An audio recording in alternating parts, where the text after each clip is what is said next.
our big problem in this country is too much government, too much regulation, too many taxes, too many don't do this, don't do that, don't do this. They want to control every aspect of your life. We need to start undoing that.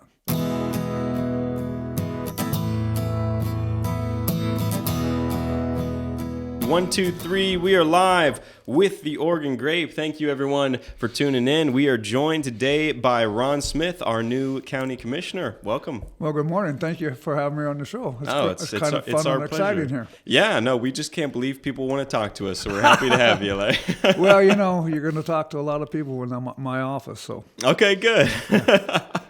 That sounds awesome. How's the campaign? Has it been to have the campaign finished? You glad it's over? Well, yeah, it's always nice to have it over, especially when you're on top in the winter.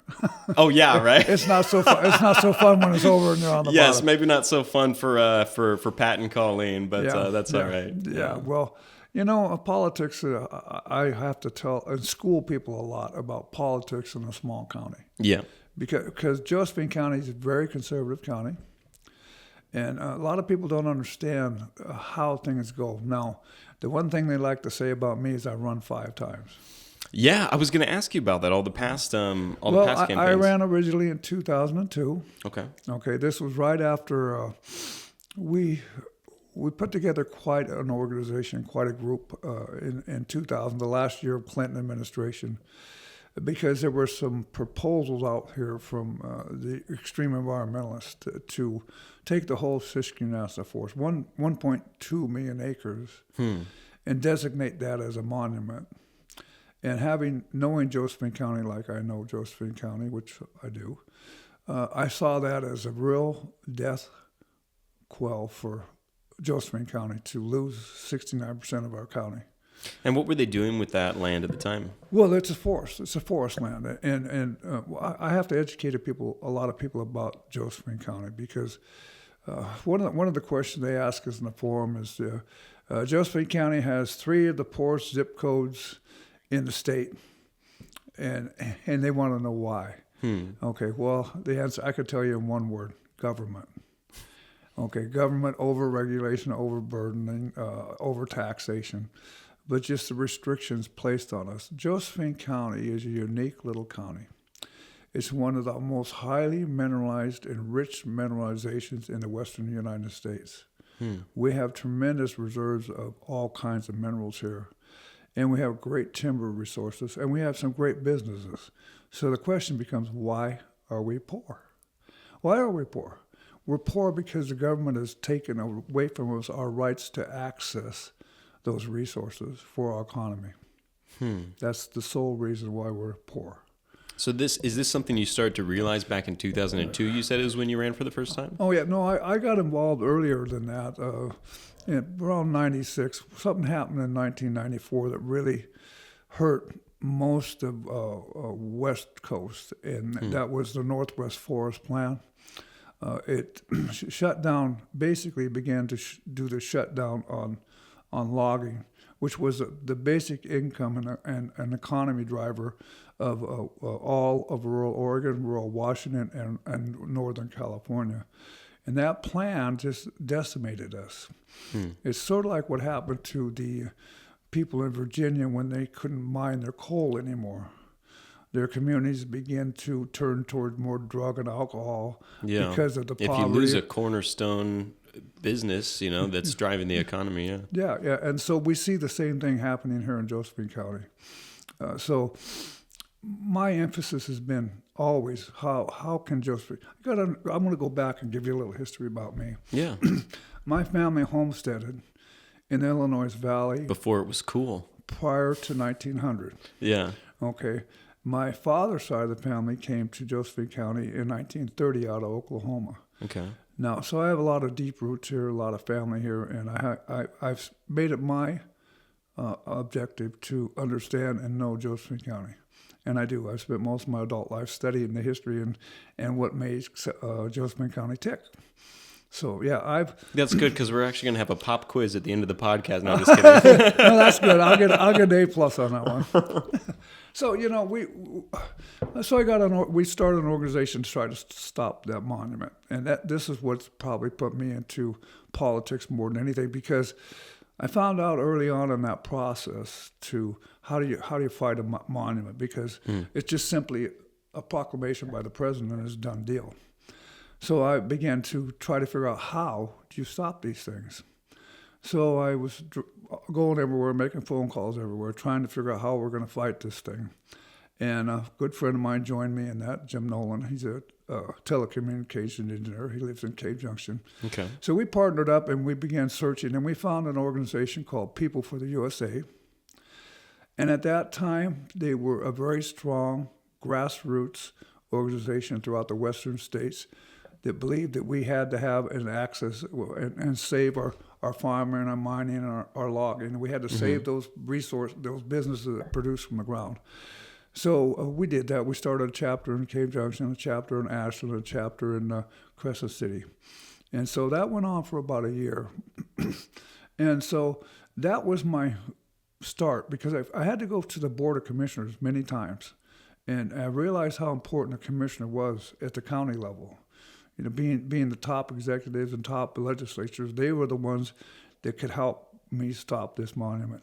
So, You know, one of the things that I noticed is that, like, most people in their daily life don't really pay attention to what the commissioners of the county are doing.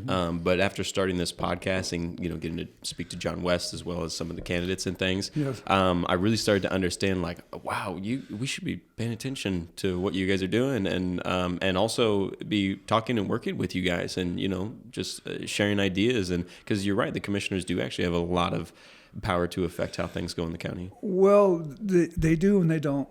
But they do. They are our top elected officials and the most touchable and reachable government, and that's why it's so important. If you go back in history and look at the way the founding fathers set up America, they set up America so the borough or the ward, or what we call a county, was the most important political organization. Interesting. They wanted that power at the local level where the people could actually make a difference in that. I suppose that makes sense, because when you think about one of the main grievances that people remember from the Revolutionary War, it was always, you hear this all the time in school, taxation without representation. And so the founding fathers were very concerned with an accurate representation of the people's wants, you know? So that makes sense that they would put a focus on local government. So they set it up as a bottom-up structure.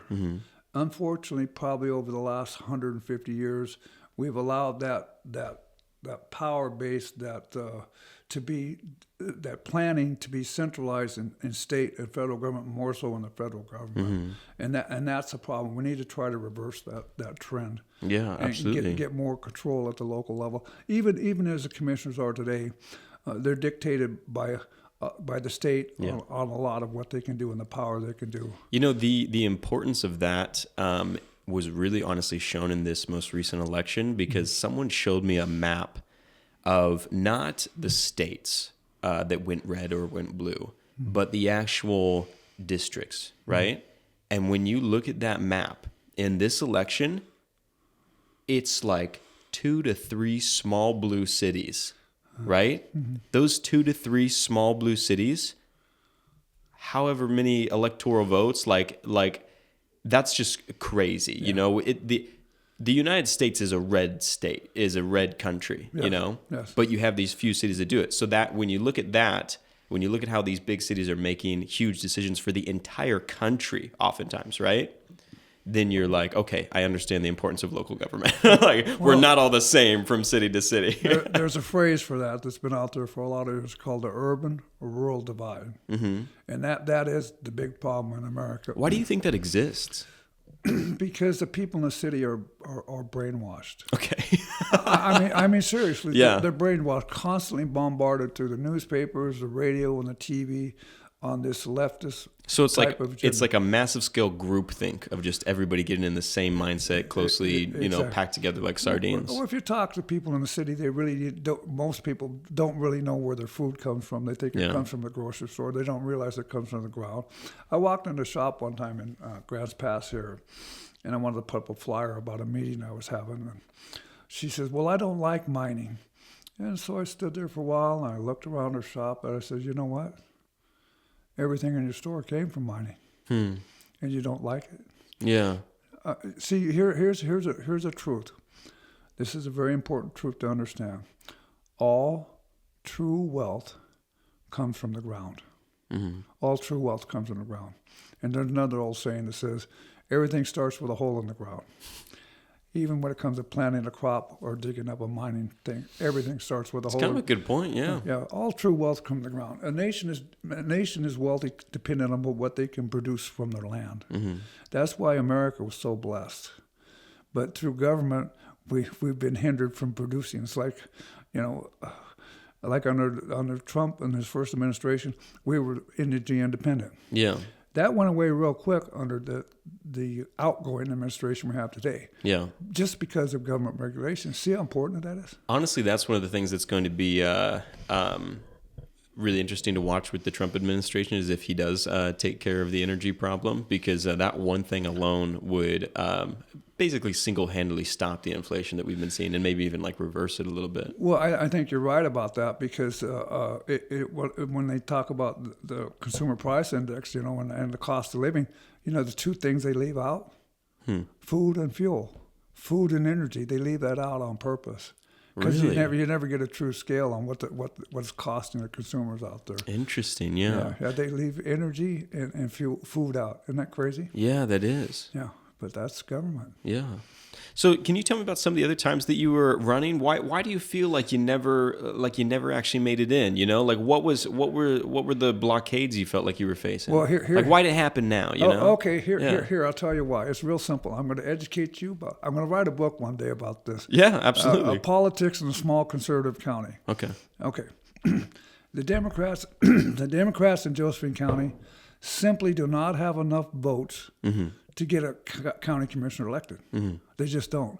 So they play the role of the spoiler. Let's go back a little bit. Let's understand something.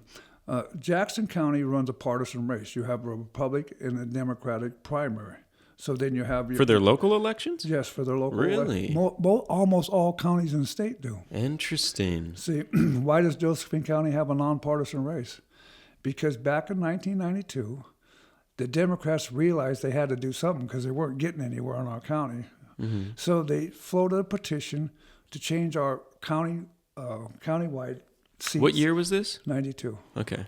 So I can see you're going to ace this pop quiz at the end of the podcast. So they spitting all sorts of they Josephine call me County a facts. walking encyclopedia. Yeah, I love that. So they floated a petition to change our charter to make all these county offices nonpartisan.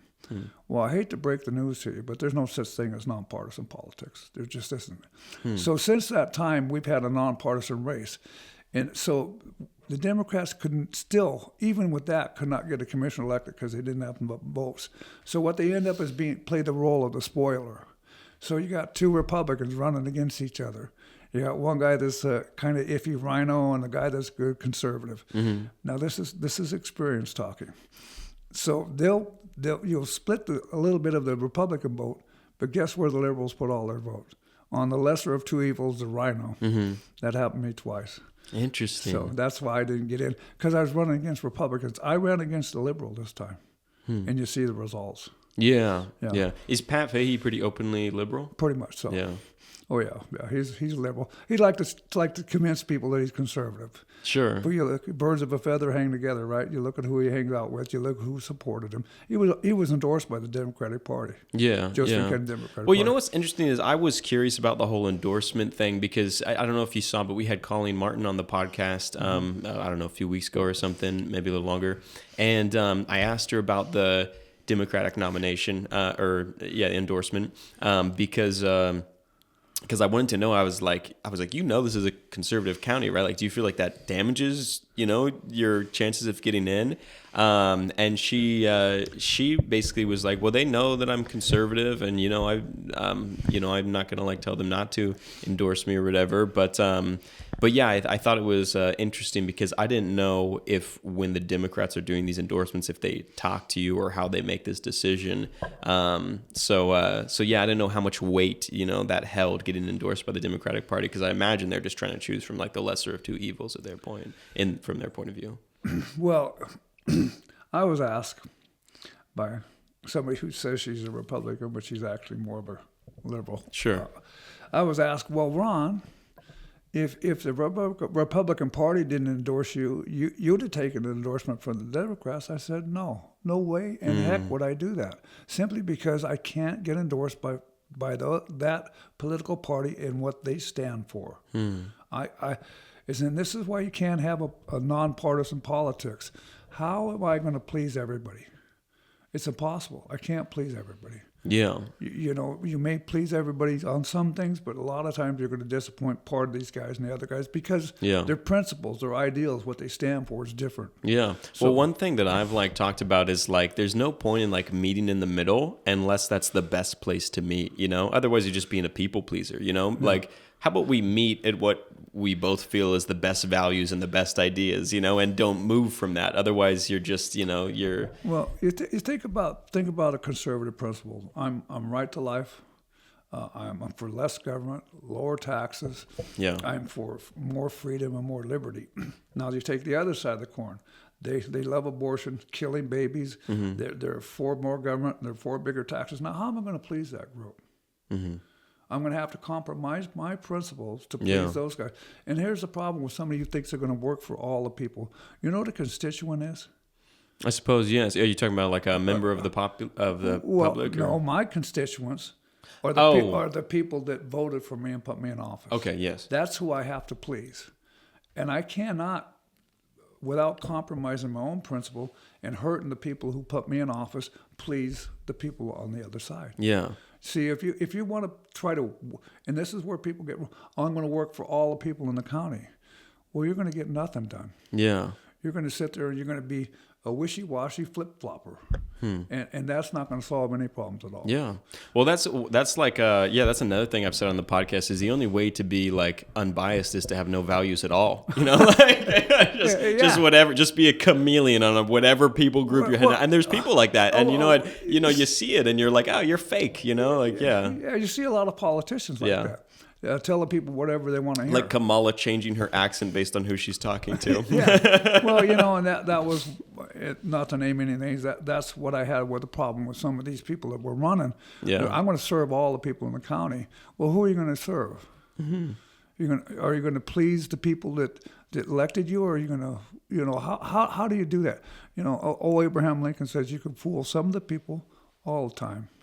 And all the people some of the time, but you can't fool all the people all the time. You cannot please all the people all the time. Yeah. If you try to go down that road, you're going to end up being a nothing. Yeah. You want to know something though?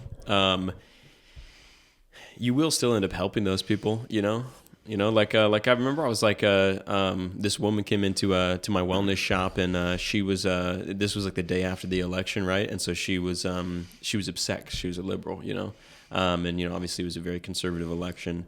And I was kind of thinking, I was like, I lived under that conservative Trump economy. It was a lot better, And so I was like, listen, I know you're upset, but your life's going to be better whether you like it or not, that's really the key. You got to do what's right. Yeah. Because a lot of people don't know what's right. And the biggest thing I believe a representative is supposed to do, one who's elected by the people, is to protect the people from government. Yeah.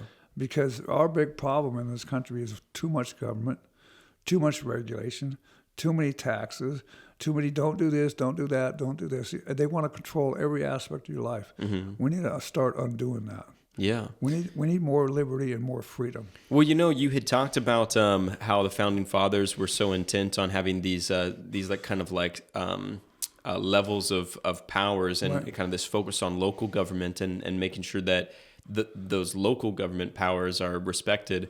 One of the questions that I remembered asking Chris Barnett in our interview was, we lived through this COVID stuff where, they had all these forced masking and forced vaccines and people were losing their jobs if they didn't want to do this stuff. And it was so dystopian authoritarian, right? Yeah. And that didn't come from our commissioners, right? No. That came from higher ups. And so one of the questions that I asked Chris Barnett, and I'll ask it to you now, was do you feel like you're the type of leader who's going to protect from those top-down decisions? You know, like do you is that something that you're going to focus on? That's my job. All right, I like it.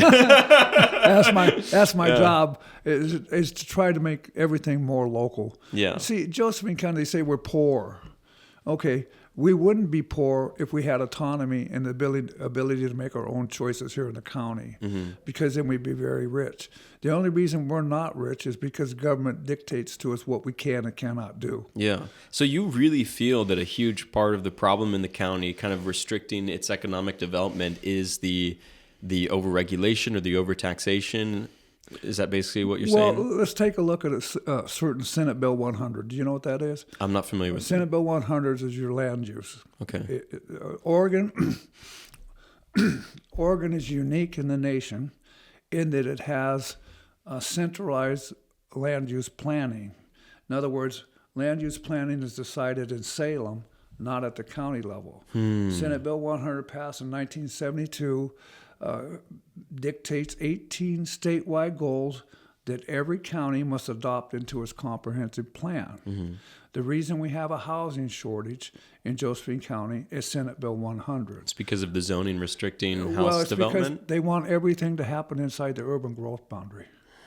Okay? That really explains it a lot, knowing that these land use laws are being set in Salem instead of here in Oregon. Yeah. It's the same problem that you were talking about how cities think differently than rural areas. Right. And so, oh gosh, I did not know that's how that worked. That's a terrible system. Think about this. If you go to Kentucky or any other state, especially in the South, all the planning happens at the county level.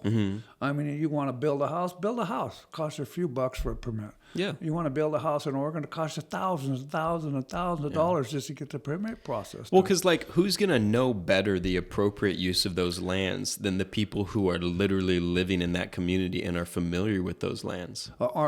Isn't it up to their choice how their community looks? Absolutely. I mean, you think about it. So now we're going to have Salem and D.C. dictate to us about what our community, what kind of economy we're going to have, what kind of housing we're going to have, what kind of jobs we're going to make available for our people. That's wrong. Yeah, it should be done here at the local level. Even if you were looking at it from a perspective that they were trying to do the right thing, it's like you can't expect these people in Salem to know the right way to use our land, even if they were doing it good-hearted.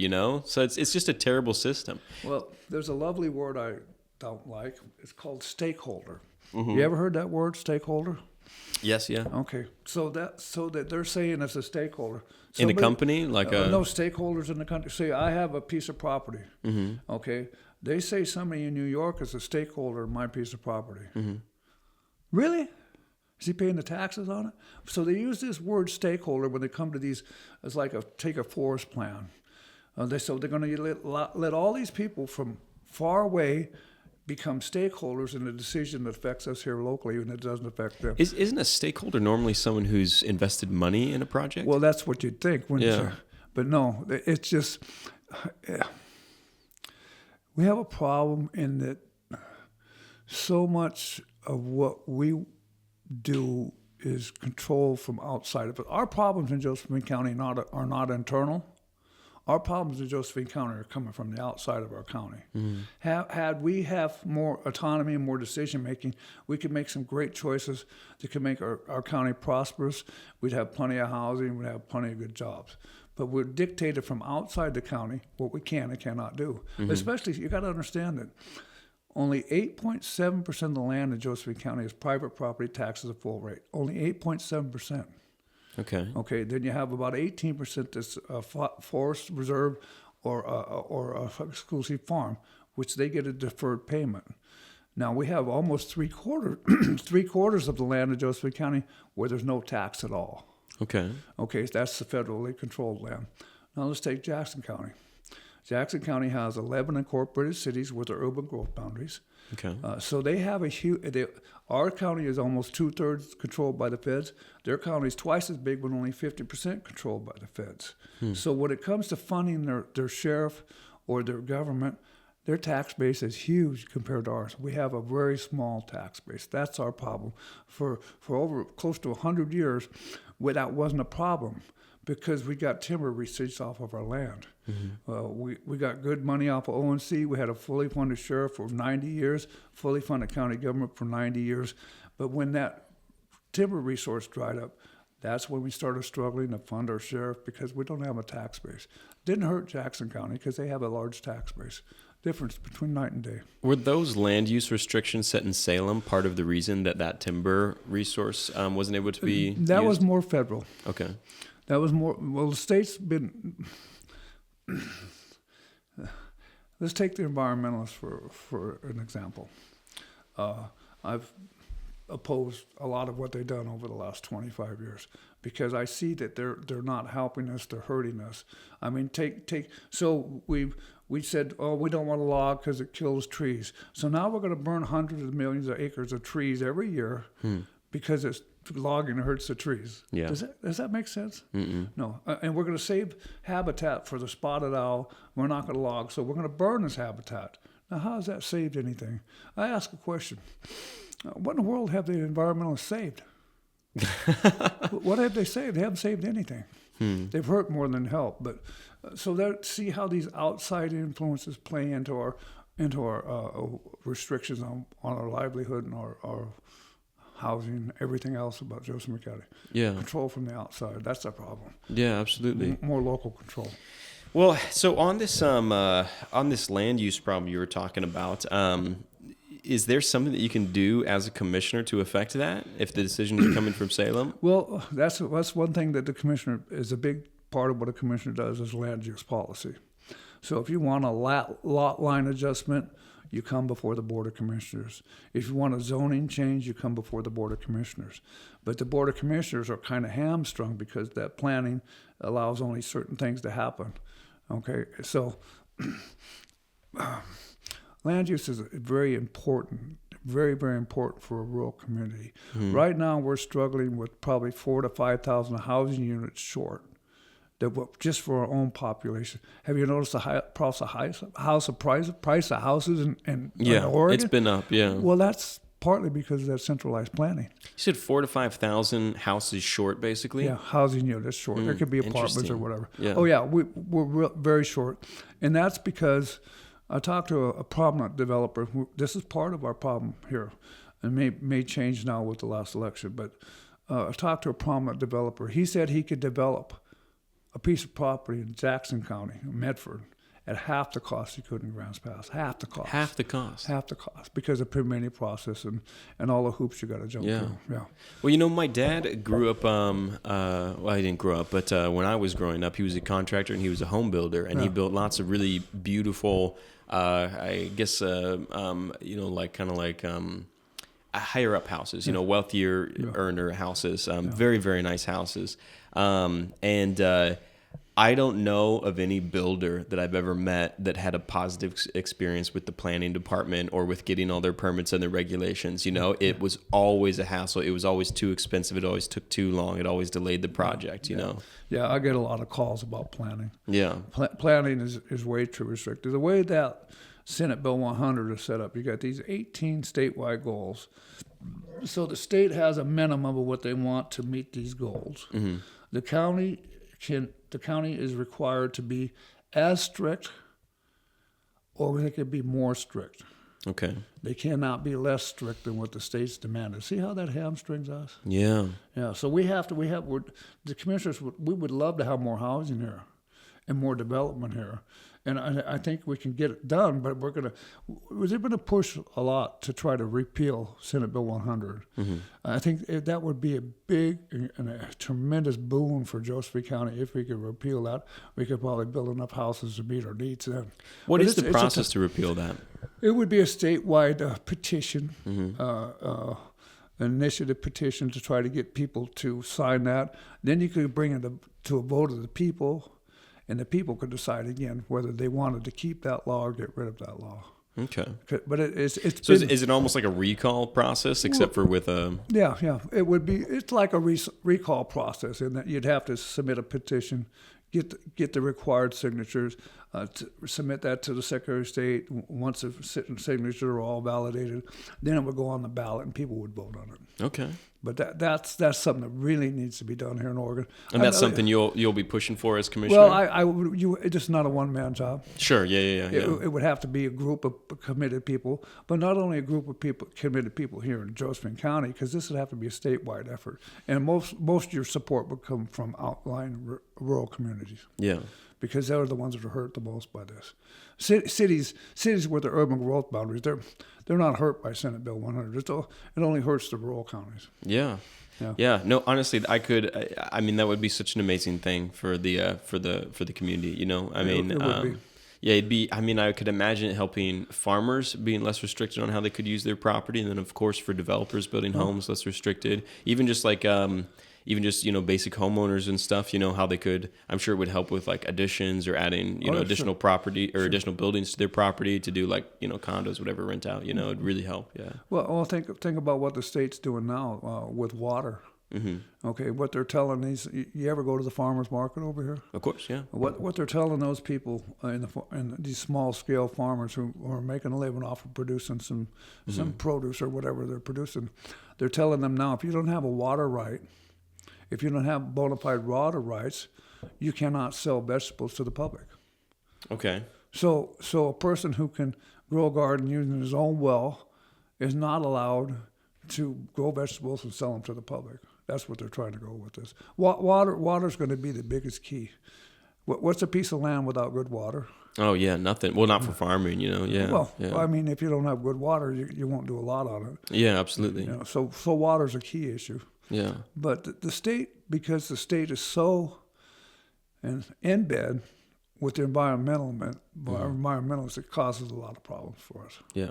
Do you see any validity to some of the arguments that environmentalists make in our community, or do you really just look at them as a hindrance? Because I mean, in a way, like I would like to have an optimistic view that these groups started from a genuine place of concern, because obviously we don't want to destroy the environment, the kind of God's gift that was given to us. But do you think that at least today you really mainly look at them as just a hindrance to progress here? Well, first I'd like to make a statement. America is much cleaner and much better environmentally now than it was 30 years ago.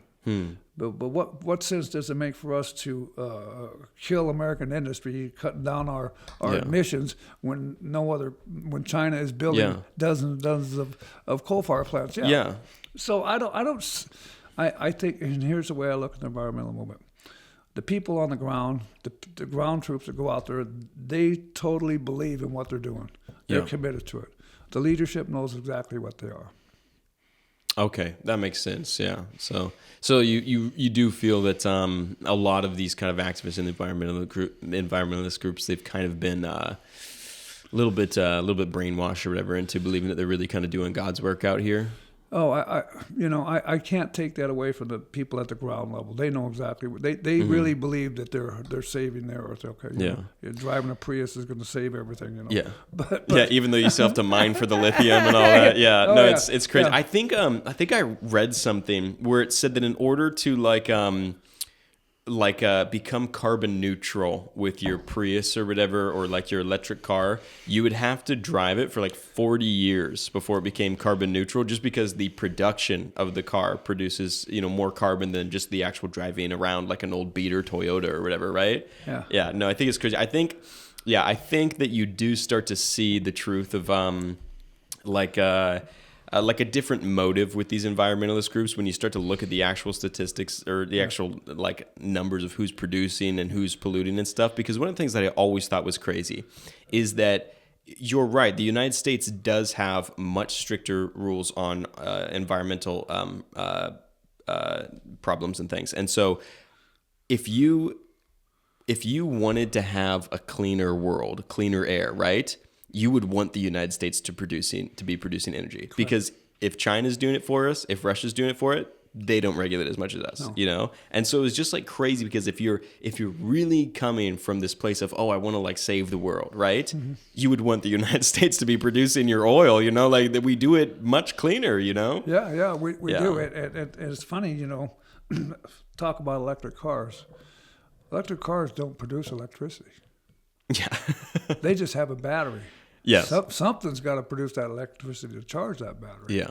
So, and we know right now by stats that solar and wind are not going to produce enough to even. Did you know if we all went to electric cars, we couldn't do it? Like the grid wouldn't handle it? We don't have enough generating capacity. We're tearing out hydro dams. We're cutting out coal-fired plants. Nobody wants to do a nuclear-fired plant. So where are we going to get all this electricity to charge all of these electric cars? And you talk about lithium. You know, there's a big controversy now about the lithium deposit they found in East Oregon and the lithium deposit they found in I think in Georgia, someplace back there where they just had that huge hurricane. But look at where we're getting our lithium now. Slave labor, mining by kids out of Africa controlled by drug warlords. China's buying it from them, taking it to China, making batteries. Yeah. So is that better? Is that better to have? Well, I don't know. I mean, I don't want to take away those slave labor kids' jobs. You Oh, know, yeah, I mean, yeah. I'm sure. How are they going to get a belly full of rice in the evening? I don't know. Well, they need to quit mining lithium and start changing their government. Yeah, I guess so. Yeah. Yeah, but it's crazy because you're right. We have the best environmental laws, and we could produce a lot of these minerals that we're importing now. We're almost totally dependent on foreign countries for our strategic metals in America. Now, how does that bode in wartime? Yeah, I was going to say that wouldn't be good for a wartime situation. No. You know, Josephine County during World War I and World War II produced a lot of chrome. You know, you can't make stainless steel without chrome. You can't make gun barrels without chrome.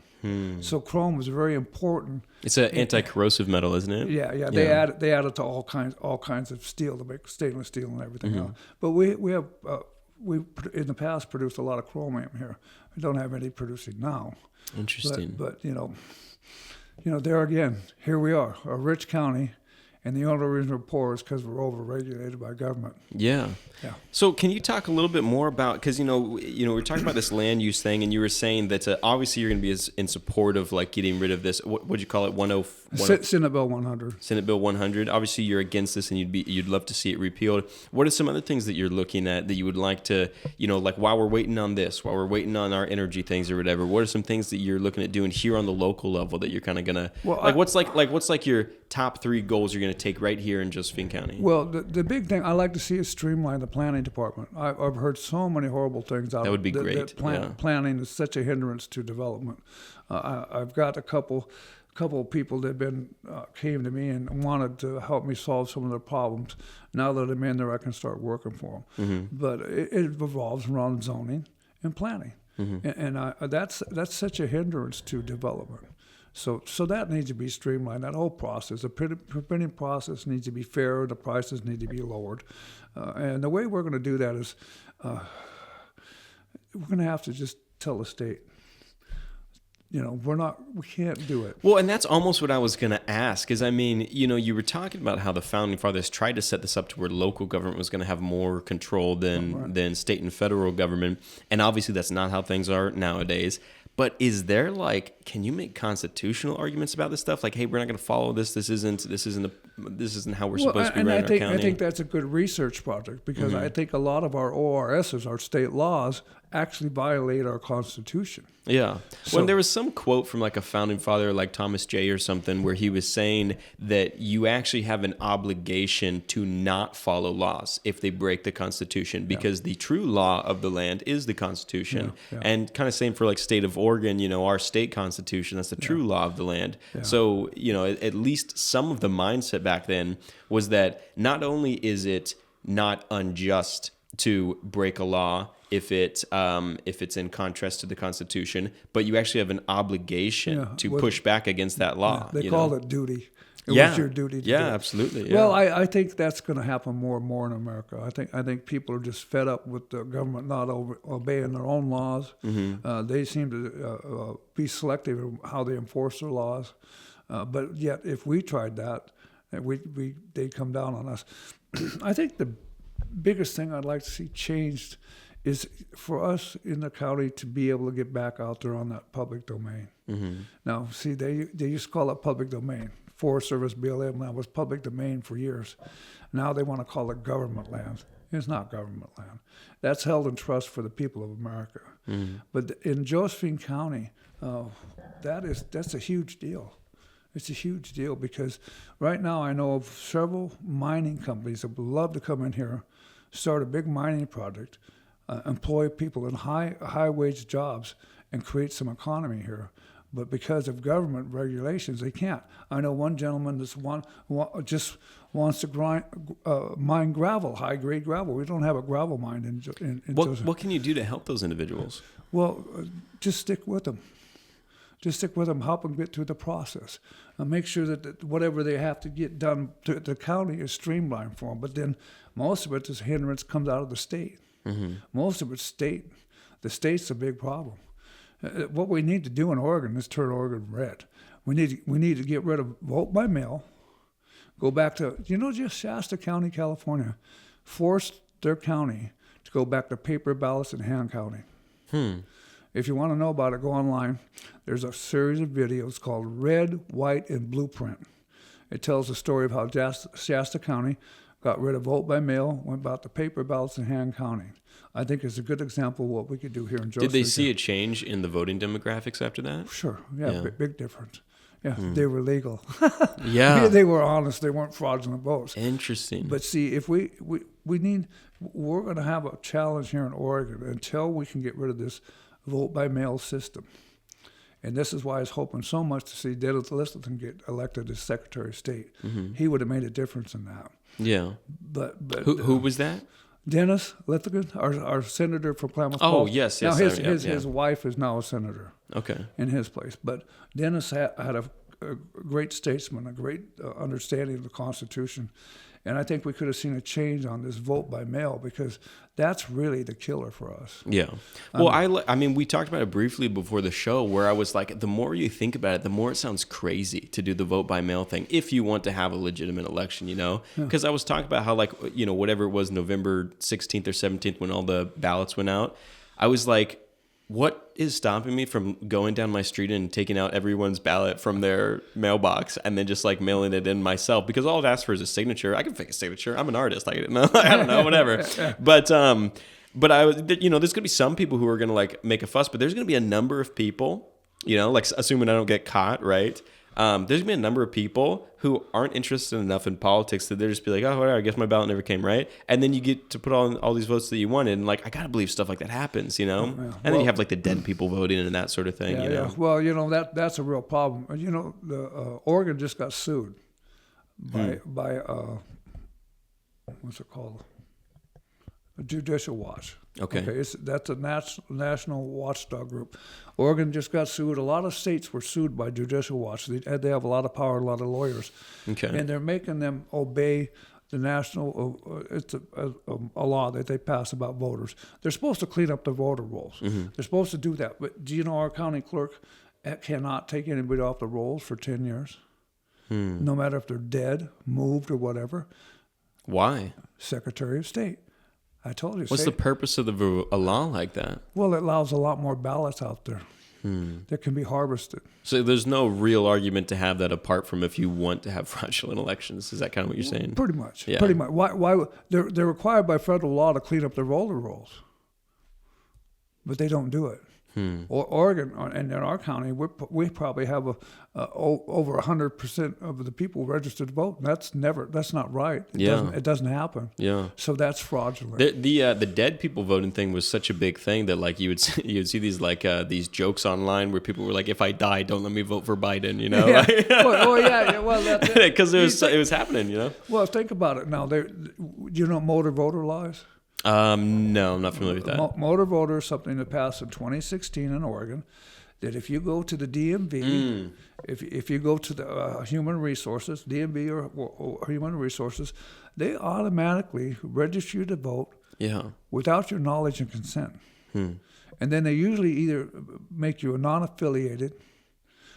I could go in there as a Republican to update my title or my tabs, and come out as non-affiliated.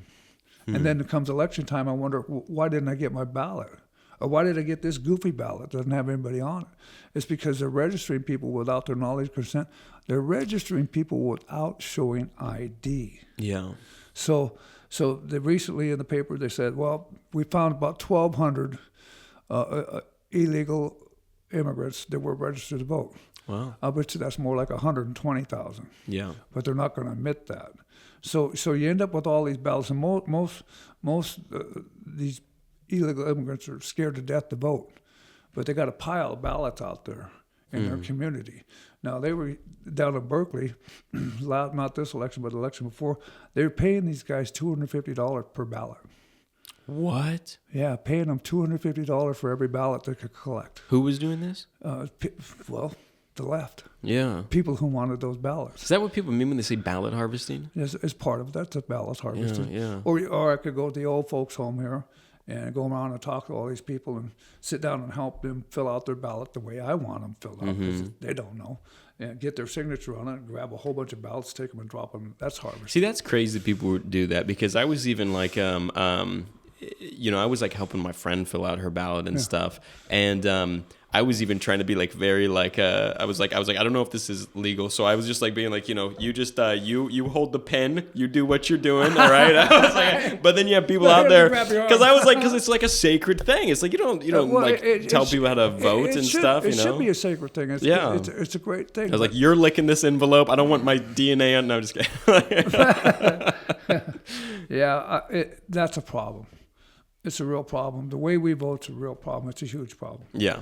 Like I said, every other country that in the world that tried to vote by mail got rid of it because of fraud. Yeah. What's taken America so long? Yeah. Well, and that's the thing is it's like when you stop and think about it, and if you look at it pragmatically and stuff, you take a look at mail-in voting, you take a look at like just automatically registering people who weren't even who might not even be a legal person, and then you look at having no voter ID. If you look at all these things pragmatically, to me, from what I've seen, there is no other reason to do it like this unless your goal is to have a fraudulent election. Yeah. Well, see, I'm old school.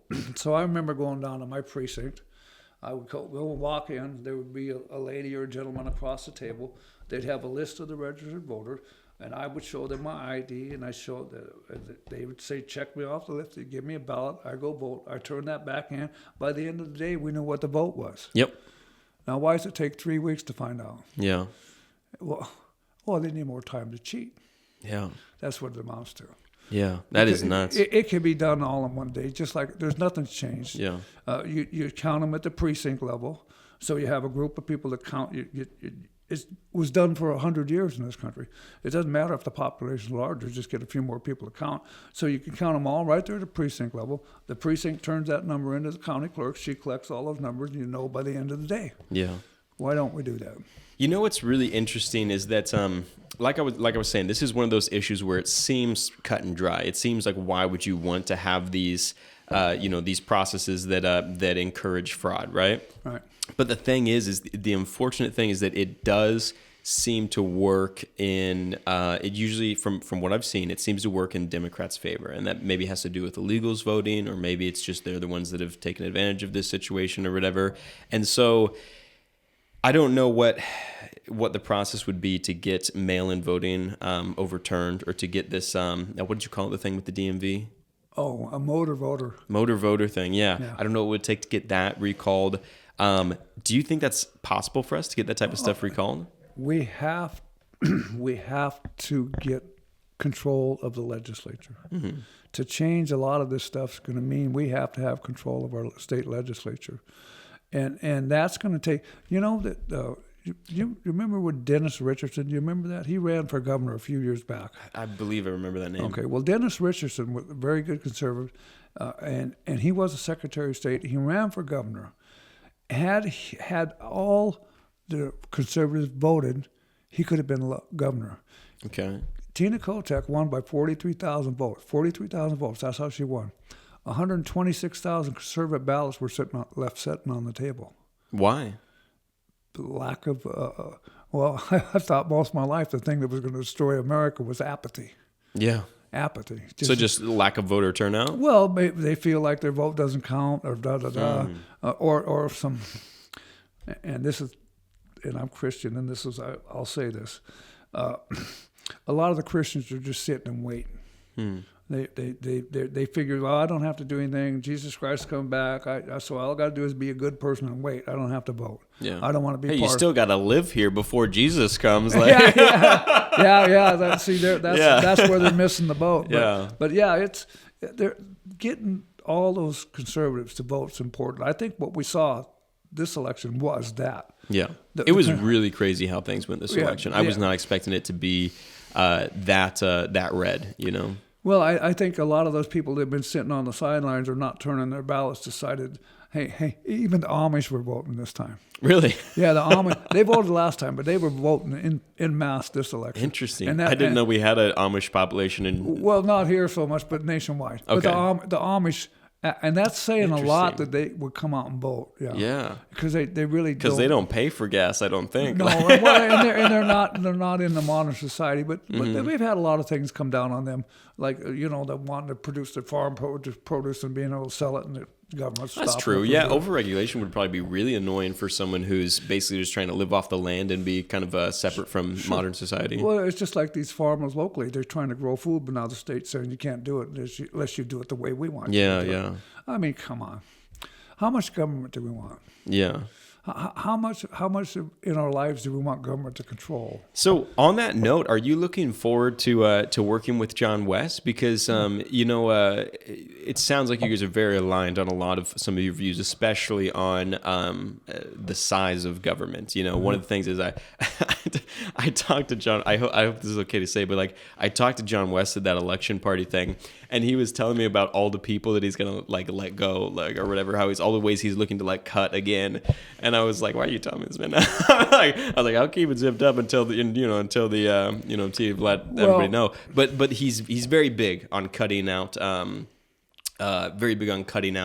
government waste, and so it sounds like that's a little bit where you are. Yeah, and really, it's interesting you bring that up because I think that is one of the major reasons for the recall on John, is because the liberals are upset because John is living up to a campaign promise that he made to cut the fat. Yeah. To make government lean and responsible. And he's doing that, and the liberals are having a fit. Yeah. And this whole recall is politically motivated. It has nothing to do with reality. I've looked at everything that they're saying that he has supposedly done wrong. So they give you a headline, but they don't tell you the reason or the results. They just give you a big headline, bad headline. John cost the county millions of dollars over pipe work. Wait a second. County still has the land. How to cost us any money? I know when we started researching it and going through all the recall bullet points, we found that at the very least everything was much more nuanced, and honestly, there were a lot of things that I felt were just kind of dishonest with the recall petition, some of the things they were saying in it. So have you talked with John much? Are you guys discussing plans already? I know John. I know. Okay. We haven't discussed any plan. Well, I know there's limitations to that too on the process and Oh yeah, well, so I'll let you know that I got a call from county legal counsel, and he said, "Now, Ron, you got to put this on your calendar, because every Tuesday at 1:30 we have executive sessions, and we want you to be in all those executive sessions." Okay. Now, both Chris and I will sit there.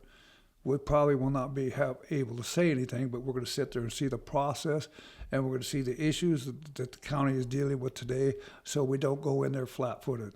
Okay. So we're going to get a heads up on what they're dealing with today. We've got to sign a non-disclosure agreement because we're not allowed to talk about that executive session. So whatever the county's dealing with today, me and Chris will be prepared to jump right in there and not be flat-footed when we come up with these issues. Okay. So that's taking place right now. Yeah. Well, because when do you guys actually get instated as commissioners? Probably June 5th or 6th.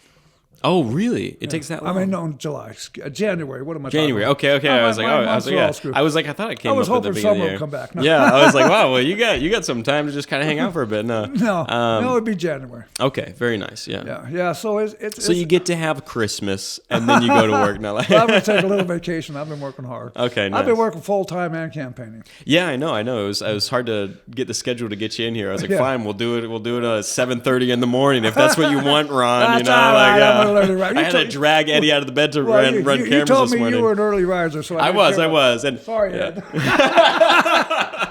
No, it's good. Actually, this morning. So just a little for everyone to know. Our co-host Eddie here, he often runs the cameras when we're doing this like one-on-one sessions and stuff. He is the most punctual, on-time, reliable person I have like ever met. Like he makes me look so bad all the time. Like I always say, like our friendship has survived because of him, because he's just so on it. And so I just had this feeling that he maybe forgot that we were doing this interview this morning. And so I sent him a text at like 6:30 in the morning or whatever, because normally he's the type of guy who will like check with you the night before and be like, hey, we're doing this at this time or whatever. And it turned out, he had forgot about it or something. And so I like dragged him out of bed this morning, so it was good. But yeah, so I'd just like to point out that I got here literally 10 minutes after. he like jammed you. I don't know how he did it, and he looks great too. No. But no, so I'm. It was interesting to see that we got all these conservative guys in for the commissioner position, and I knew that you guys were aligned on a lot of issues. I know there's these limitations on how much you're allowed to discuss plans and talk with the individual commissioners one-on-one and stuff, because they have these rules about that. But it seems like you guys are very aligned, and I think it's going to be an interesting thing to watch over time and just see the kind of changes that you make. I try to be as we were talking about whether or not you can even be unbiased at all, but like I try and be as unbiased as possible in the way that I look at individual issues. Right. And so let's see if cutting this government waste helps the economy. Let's see if these changes and these cutting over the regulation helps the economy. And, because that's honestly, to me, I think when you fix the economy, you fix like 90% of the other problems. I agree with that. A strong economy goes a long way to solving most of our problems. Yeah. But I got to say this. I try to be non-biased or be unbiased on things. But when you start stepping on the principles that I live by, that's when I cut the line. Yeah. There's certain basic principles that I live by, and I will not compromise. I'm not a compromiser. Our problem in America and in Salem is that we've had too many Republicans that are willing to compromise. So our backs are up against the wall. You're going to compromise your last breath? So that's where we're at in America. How do you feel about this impeachment thing passing? Because I know a lot of people were saying, I had heard something where it was basically that they might try and use it to, you remember how Republicans may try and do a walkout if the Democrats are trying to push something through. Right. Some people were talking about how they're basically like if they ever tried to do something like that, they would use it to get out Republican representatives or something. Well, we got to understand. Let's go back. That law that they passed that he could only miss so many. What was it, 11 or 14? I can't remember. I think it was 11 unexcused absences. Mm-hmm. Is baloney. It's written right into our Constitution that quorum. Having quorum was important because what it's supposed to do is stop exactly what we have going on today. We have a majority party that can ram anything down our throat. But the quorum, the walkout was used because they could stop quorum. They could stop horrible legislation by that. When they passed that law about unexcused absences, that was just to try to give more power to the ruling one-party rule. So you're saying that the Founding Fathers actually wanted to be able to stop everything in its tracks if they felt something was getting pushed through? They actually want to. Why do you think they separated the government into 3 different branches? They didn't want it to be effective. Yeah. Because they knew what an effective government was. They had one in England, and whatever the king said, it happened. And so they were afraid of where we ended up today now with over-regulation, over-laws, overburden, overtaxed. And so decentralizing is a big issue. If we can decentralize the authority and bring it back to the county, we go a long ways to helping Josephine County, but a long ways to helping the whole country. I hope that's on Trump's agenda to try to, well, he did it in a way, and it happened in a way in Roe versus Wade. That decision, instead of being at the federal level, went back to the states where it belonged in the first place. That was like the first time that a federal government released a power that they had been holding and gave it to the states, and people were like upset about it. And there were a lot of people who were really happy about it. But when is the last time that the government was like, I would like to give you guys control over this, and people were mad about it? Yeah, it seems like isn't that crazy? See how brainwashed most populations become. Yeah, we really need to. Our job is probably to educate them. I think that's one of my biggest jobs as commissioner, is to educate people about what's going on. Yeah, I spent probably 45, 50 years doing research, so I know a lot. Yeah, absolutely. And I'm ready to share it with people. But it's always nice to have a bully pulpit to do it from. Yeah, absolutely. Yeah. No, we're glad to have you on here. I mean, I just enjoyed the conversations. I enjoyed learning more. This I've said this before. This podcast was an excuse for me to learn more about local government and how the decisions are made. If you were to kind of outline your Zion, your Valhalla, for Josephine County, like what does this look like for you at the end of like your 4-year term here? Well, 4 years, I don't know if it's long enough to change a lot, but what I like to see is have we used to have 30-some sawmills in this county. A lot of them were small. Okay. We have 0 today. Okay, so now I would like to see us be able to get back in the woods and log. I'm supported by all the mining community because I used to do it as a younger man. I would like to see us have some mining projects. That would be such an economic base, especially the timber, because timber is renewable. Mm. You think about one tree. Think about that one tree through the process from being in the forest to being put into a house. The people cruise the wood, there's jobs. The guys go out and fall the trees, there's a job. They load them on the truck, that's a job. Then they haul them to the mill, there's a job. Then they make them in lumber, they put them back on the truck, and there's a job. Then they haul it to a retail outlet, there's a job. Jobs. That's a lot of employees for one tree. Nothing like it. Yeah. A lot of people told me marijuana was going to do that, but I don't see that. That's one of the things we had discussed on the podcast is because there was another bill another ballot measure that was something about the marijuana industry, and it was basically like kind of it sounded like it was something about giving more power to unions to kind of like that's what it was. They want unions to be able to go just like they did in the farming community. Well, and for me, I was kind of like I kind of told we were talking about this on our last podcast, and I was kind of like I just wasn't super interested in that particular topic because I wouldn't really like to see marijuana be the cornerstone of of our economy. I wouldn't want to see that. If I felt like it was a good cornerstone, I would encourage it because I believe in it in a medicinal way. My father used to own a medical marijuana dispensary. We stopped doing it when it went to recreational because they changed how it was regulated. It wasn't about helping people anymore. It was just about kind of helping people get stoned, which is fine if that's what you want to do. But we had people come in where they're like, hey, this is curing my cancer. Hey, this cured my PTSD. I can finally go to my daughter's baseball game. All this stuff. So as a medicine, totally believe in it. I think that it should be decriminalized.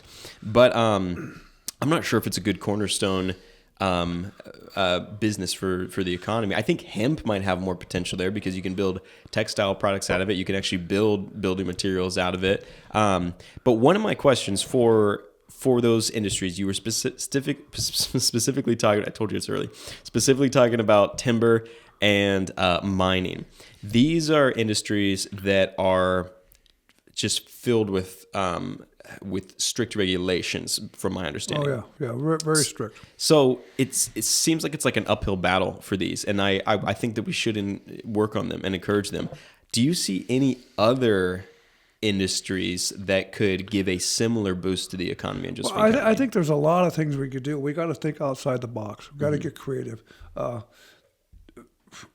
Provided state government will allow us to do this, there's all kinds of things we could do. We can build on our tourism.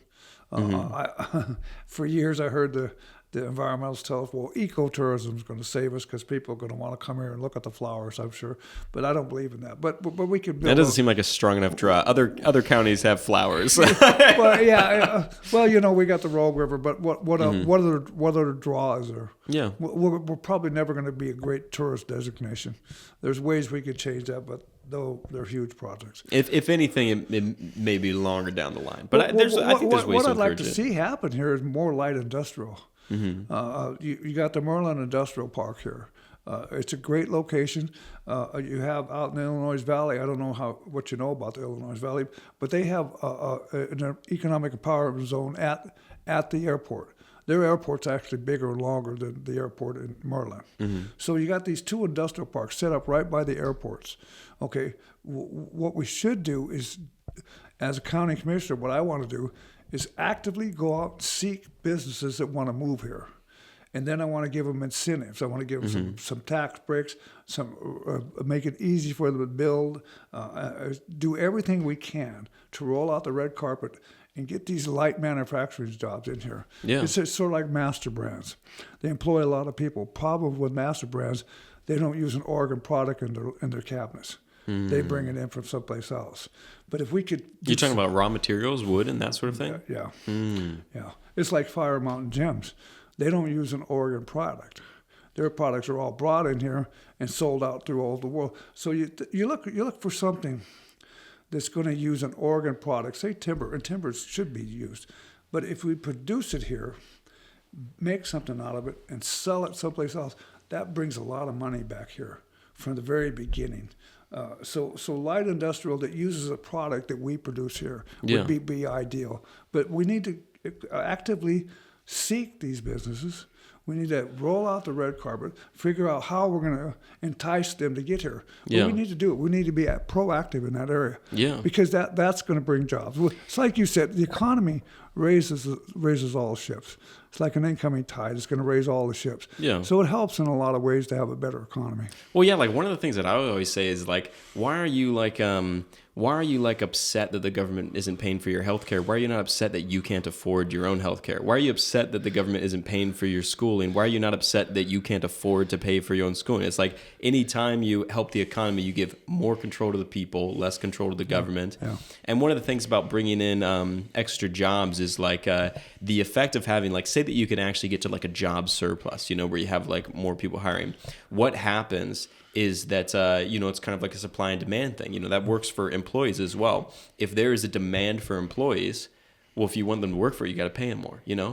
That's why, like, there's no need for like the minimum wage the way that we do it. Like nobody can survive on the minimum wage anyways, Right. So you have to have businesses that are willingly paying higher than minimum wage because they need good people. And you do that by having a surplus of jobs, if you can get a surplus of jobs. Yeah. Well, like I said, I think the best route for us to go, it's going to be a tough road to hoe to try to get back out on the force. It's long-term planning. I have long-term plans to try to make some of that happen. In the short term, we need to look at how we can draw people in here. How can we get people that want to manufacture? Like there was a guy that wanted to manufacture drones out at the airport in Cave Junction, in Illinois Valley Airport, but the people for some reason were afraid of drones, and they just pushed him away. So he went someplace else. Yeah, it could have created hundreds of jobs, but the people didn't want drones, the fear of drones. What a shame. Yeah. And years ago, I was part of an economic, what they call the CRT out in the Illinois Valley. It was a nonprofit that got government grants of $5,000. We handed them out all over. Basically did nothing. But that airport is a gem for the Illinois Valley. We just need to figure out how to entice people into it and build that economic empowerment zone. There's some issues that we have to address on that, but my idea as a commissioner is to for too long I've heard that the commissioners were Grants Pass commissioners, not county commissioners. But I grew up and spent most of my time in the Illinois Valley. That's where my family homesteaded. So my plan is to be out there in those counties, out there in those rural communities. I want to put town halls on a regular basis in Cave Junction, Wolf Creek, Williams, Sunny Valley, and bring these people in and make them feel like that's a really good point. When's the last time that someone from Cave Junction came to one of our town hall meetings? Yeah, they're all here in Grants Pass. Well, we had Simon Hare. He was from the Illinois Valley. He was a commissioner there. But I think we need to actively bring us all together and make us a big county, because I think a lot of times I think the rural community thinks everything's focused on Grants Pass. Yeah. And so I want to be a different kind of commissioner. I want to go out there and have these town hall meetings and there, see what they want, how they think county government can better serve them. Yeah, absolutely. Yeah. I like that a lot. Yeah. Well, we should probably wrap this up. We're coming up on the hour here. But is there any other things that you would like to share about kind of your plans when you're getting in here? Anything you're looking forward to? Well, I just want to thank some people, because this has been a long journey for me. Yeah, absolutely. And so, I've really wanted to do this just most of my adult life, just to help defend the people. I really think the job of an elected representative is defend the people from government overreach and overregulation. So that's what I plan to be, a people's commissioner. That's what I ran as the people's commissioner. I just want to really thank the Republican Party.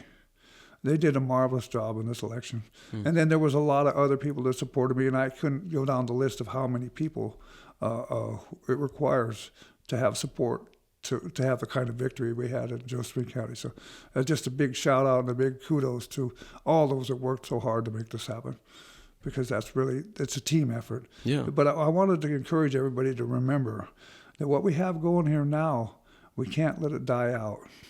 We have to take this energy, we have to take this unity and find the next issue and go after that as a unit, because I've been here before. I've started big organizations. I've had big enthusiasm, huge meetings, and as soon as you conquer that issue, if you don't have another one ready, they all go home. Yeah. So we can't afford to have that. Well, and also there's a little bit of this like like I've said, like, hey, listen, we'll see in the next few years if like these decisions that John West is making, making these government cuts is going to help us, because I think in some ways that momentum you're talking about comes from success. Like, hey, it does. You made this decision. We got a very conservative commissioner base right now. They're very similar in their beliefs. They want small government. They want to cut regulations. We got, 2 years for John West, 4 years for our new commissioners. Let's see what happens. And, if things are looking better, then like that momentum is going to continue, Yeah. I just think it's very important that we stay united, that we stay focused, and that we go after the next issue. Maybe it's repeal Senate Bill 100, maybe whatever it is. But I've organized groups before, and you're in a danger zone right now. Your danger zone is you have the unity, you have the workforce, people are excited, get them to work doing something else. Yeah. Or else they're all going to go home. Yeah. And that's a warning. Yeah. But because I've done this before. Yeah. So. I have one more question for you before you leave. I told people I was going to ask you. Ron Smith is a fake name, right? It sounds like a fake name. It's just too like baseline, It's as fake as my hair. I was like, he's got some weird name that nobody can pronounce. Well, let me tell you how I think. It just sounds like a politician name. It works out great, I don't know where I tell you, my grandfather was full-blood Cherokee. Oh, whoa, no way. Yeah, Eddie is Chippewa. When they were coming, you guys could go out and smoke some peyote after if you want. So they were. I think the Smith name was a pickup name because he lived in Oklahoma at that time, and at that time that makes sense. In that time of the Cherokee Nation, they didn't want to have an Indian name, so they picked up any white man name. Because we did a family tree, we can't trace him anywhere. His name, he stops right there in the Missouri breaks. Yeah, so how about that? I think that's a fake name. Okay, all right. It is a fake name, so it is a fake name. I was right. Grandpa got it, not me. Yeah. Oh my gosh, that's so funny. All right. Well, come January, Ron Smith is going to go to work. So everyone, feel free to go to those town hall meetings, share with him your ideas, or come there to yell at him or whatever. Make your voices heard, and I'm looking forward to seeing what you do. And I want to tell the people I'm very reachable and very touchable. I've handed out a tremendous amount of my business cards with my phone number on it. Call me. Yeah. Just call me. If you have a problem, call me. If you got an idea, give me a call, because I believe more heads are better than one. I love that. Got to keep yourself accessible to the people. Yeah, that's right. That's awesome. Ron Smith, I appreciate it. Thanks so much. Well, thanks for having me on. Thanks, Ed, right. for getting up early to take care of us here. That's right. Thanks, Eddie.